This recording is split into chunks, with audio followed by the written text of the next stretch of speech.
শাসন না থাকে তাহলে নারী কিংবা পুরুষ, সংখ্যালঘু কিংবা সংখ্যাগুরু, আমরা কেউই নিরাপদ নই। একমাত্র গণতন্ত্র এবং আইনের শাসন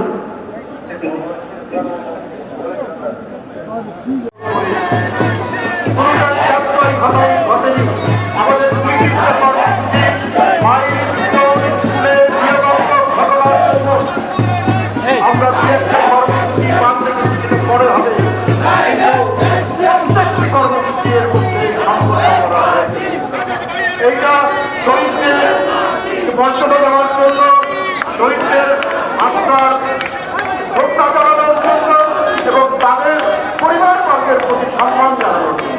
বন্ধুরা আমার, আমি আপনাদেরকে বলবো আজকের এই র্যালি এখান থেকে শুরু হবে, পার্টি অফিস থেকে হয়ে, বিজয়নগর হয়ে, পল্টনের মোড় হয়ে, তারপর প্রেস ক্লাবের সামনে দিয়ে বর্ষা ভবনের কাছ থেকে বাম থেকে আমরা চলে যাব শাহবাগের মোড়ে। বন্ধুরা আমার, আপনারা আজকে 16 বছরের কারাবাসতা বিভিন্ন করে বিষয়ের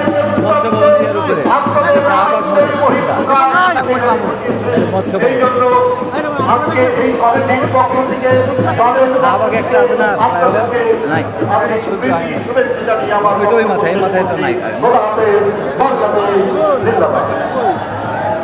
প্রিয় ভাইরা।